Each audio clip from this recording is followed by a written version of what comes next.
What in the hell is going on over there?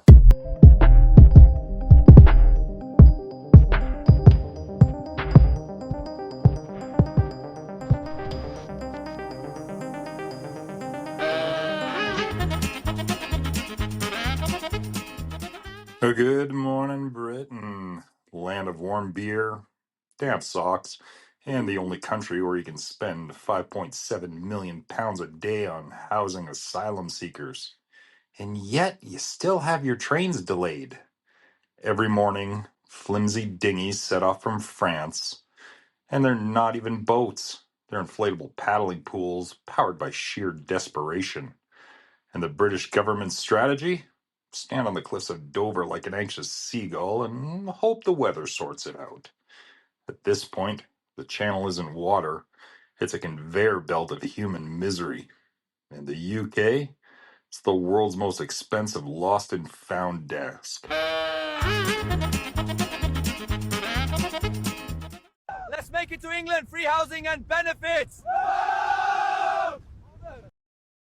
49,341 dinghy arrivals in 2025. That's up 27%. Congratulations. Dinghy crossings are now the UK's fastest growing industry, right behind vaping shops and divorce lawyers. Boats are carrying 65 people each. That's not a dinghy. That's an Uber pool sponsored by Poseidon. 111,084 asylum claims in the year to June 2025, the highest since records began. Double 2021. If asylum claims were an Olympic sport, Britain would be hosting the bloody games. And the bill? £5.77 million per day. That's £2 billion a year. Enough to fix every pothole in Britain twice, fund the NHS properly, or, wild idea, just buy every migrant a villa in Marbella and still come out ahead.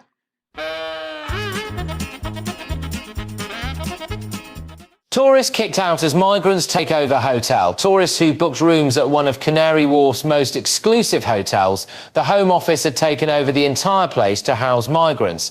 Talk about a major surprise for those expecting a weekend getaway. One man had booked a room just days earlier for £80 but was turned away. He wasn't the only one. Dozens of travellers were in the same situation. Protests erupted outside the hotel and it got heated. Yes, many are living in hotels.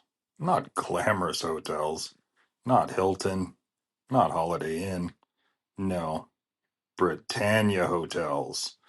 Voted Britain's worst hotel chain for 11 years straight. Their slogan should be Britannia Hotels, because suffering shouldn't stop at the border.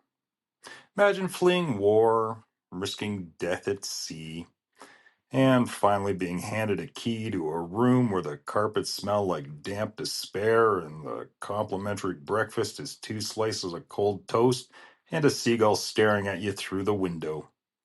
One asylum seeker reportedly asked, "Is this punishment?" No, mate, that's just Scarborough. And the government's genius fix? Move them into warehouses. Yes, because nothing says new life like being stored next to forklifts and expired Kit Kats.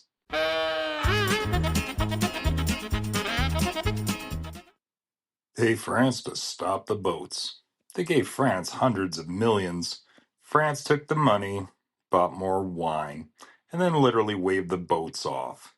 They treat Britain like the world's drunk uncle. Yes, yes, Derek, we'll take your money. Now please piss off.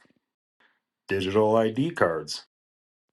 Britain, home of the Magna Carta, land of the free, now wants QR codes to live. Soon you'll need an app just to buy a sausage roll at Greg's. This is the same government that couldn't run a COVID app without bricking every Samsung in Newcastle.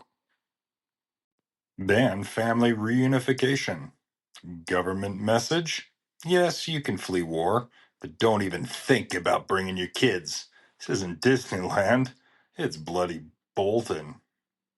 Smash the gangs. This one's my favorite. We've lost control of our borders, and we can see that with the number of crossings there are across the channel in small boats.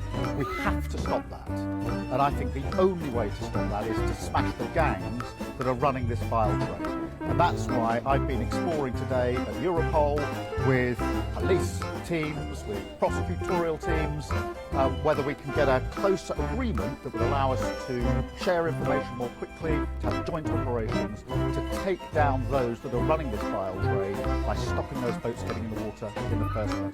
Ministers love shouting, "We will smash the criminal gangs!" With what? Angry tweets? These gangs are millionaires now.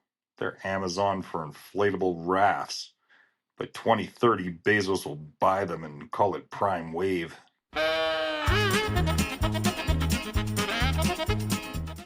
2063, white Britons could be a minority. By 2100, down to 34%. Cue Derek from Basildon screaming on Facebook. So you think foreigners are taking your jobs? Yes, our jobs and our diplomas, mate. Why do you think foreign workers are an issue? They work too fast. Makes the rest of us look lazy. It's not right. Do you think immigrants are taking the jobs?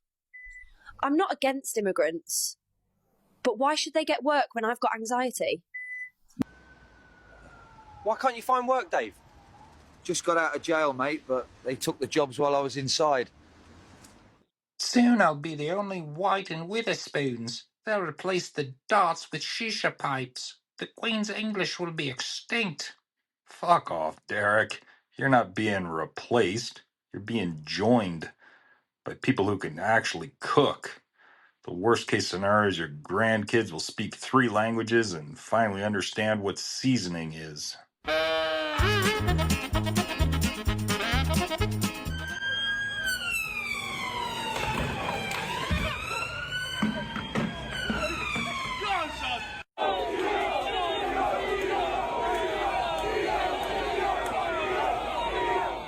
Anti-immigration protests.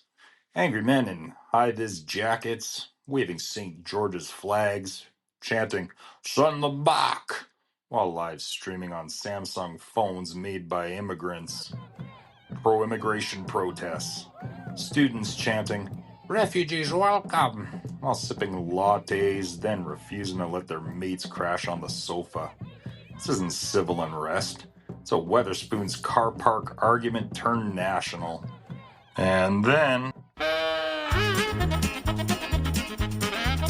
there's Nigel Farage. Always lurking.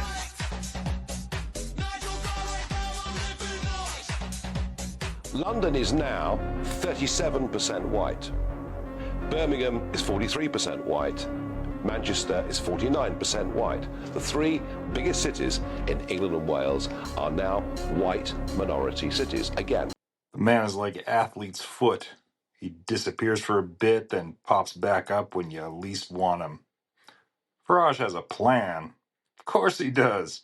Deport 600,000 people, scrap human rights, tear up international law, and send asylum seekers to Ascension Island, volcanic rock 4,000 miles away. That's not immigration policy.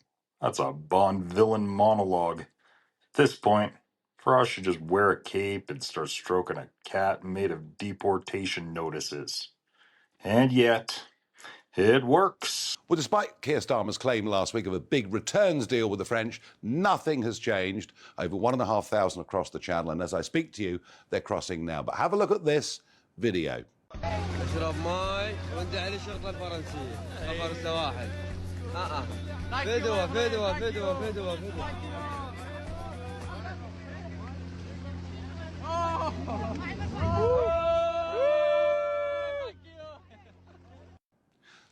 So what you're seeing here is a migrant boat that has left a place called Burke, which is way down in the west, and there's the French equivalent of the RNLI giving them out bottles of water, and everyone's jolly, and everyone's happy, and they are aiding and abetting this illegal trade. We've given them 800 million quid. This is what they're doing. Frankly, I think we should ask for our money back. Because Britain loves Farage like it loves warm beer. It's gross, but it feels weirdly traditional. Fun fact: Farage has failed to become an MP 7 times. 7. That's not persistence, that's political necrophilia. Honestly, Wile E. Coyote has had a better success rate. And yet, he keeps coming back, pint in hand, smirk on face, screaming, "Take back control!" Mate, you can't even take back your Uber rating.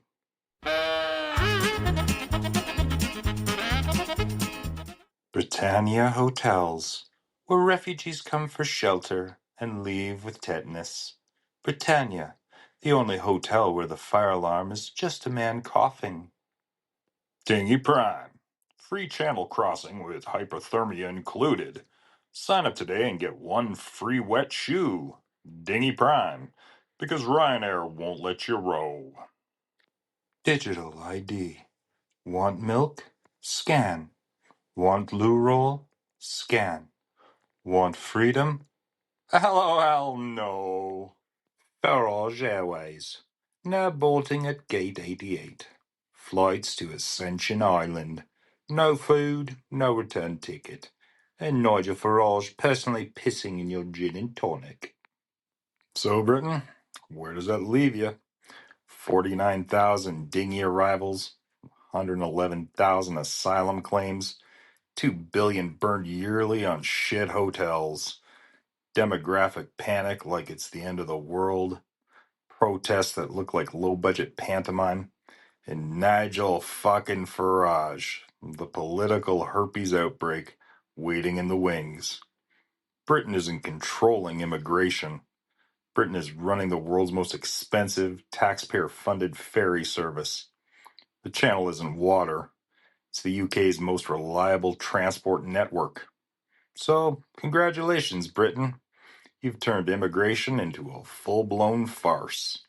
The boats keep coming, the hotels keep rotting, and your government looks about as useful as a dinghy made of custard creams. Welcome to Dinghy Island. Population, everyone.